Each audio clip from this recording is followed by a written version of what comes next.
Salam hörmətli abituriyentlər və izləyicilər. Bugün trigonometrik belə bir trigonometrik təmizlə qarşınızdayıq. Bizə verir nə? Bizə verir sinus kvadratı pi bölünsün 2 pi üs alfa çıxılsın, kosinus kvadratı pi bölünsün 2 pi üs alfa bərabərdir bir tənliyini həll edin. Bunun çox üsulunu həll etmək olar. Bunları arama ilə də həll etmək olar. Ən sadə üsulunu sizin üçün yazıram. Nə edir? Sol tərəf olduğu kimi saxlayırıq. Yazılır sinus kvadratı pi bölünsün 2 üzərinə alfa çıxılsın. Kosinus kvadratı pi bölünsün 2 üzərinə alfa bərabərdir. Sağ tərəfi parçalayıram. Sinus kvadratı alfa üstə gəlsin kosinus kvadratı alfa kimi. Yəni əsas trigonometrik eynilik kimi. Bizim də argumentimiz pi bölünsün 2 pi üs alfa olduğundan yazıram sağ tərəfi. Sinus kvadratı pi bölünsün 2 pi üs alfa üzərinə gəlsin kosinus kvadratı pi bölünsün 2 pi üs alfa. Nedir? Sinus kvadratı pi bölünsün 2 pi üs alfa ilə sinus kvadratı pi bölünsün 2 pi üs alfanı islah edə bilərik.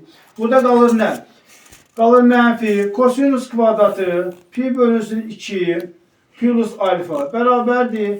Kosinus kvadratı pi bölünsün 2 pi üs alfa. Mənfi kosinus kvadratı pi bölünsün 2 pi üs alfanı sağ tərəfə keçirsək, olacaq solda 0 qalacaq. Olacaq kosinus kvadratı pi bölünsün 2 pi üs alfa üzərinə gəlinsin. Kosinus kvadratı pi bölünsün 2 pi üs alfa bərabərdir 0. Çünki sol tərəfdə 0 qalır. Bunu da olur 2 dənə kosinus kvadratı pi bölünsün 2 pi üs alfamız bərabərdir 0'a.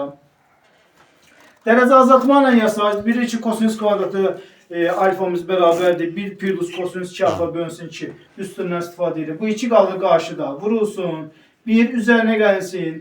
Kosinus 2 vurulsun. Pi bölünsün 2 pi üs alfa bölünsün 2. Bizim bu düsturumuzdur. Bu deyilir nə? Bu 2 ilə 2 ixtisar olunur. Olur 1. Üzərinə gəlinsin. Kosinus bu 2 ilə 2 gedir nə? Pi üzərinə gəlsin 2 alfa. Bərabərdir 0. Sadə tənliyə gəldi çıxdı. Kosinus pi üzərinə gəlsin 2 alfamız bərabərdir mənfi 1. Bilir ki kosinus mənfi 1'i pi üzərinə gəlinsin. Mənfi 1'imiz 1'i bura düşür.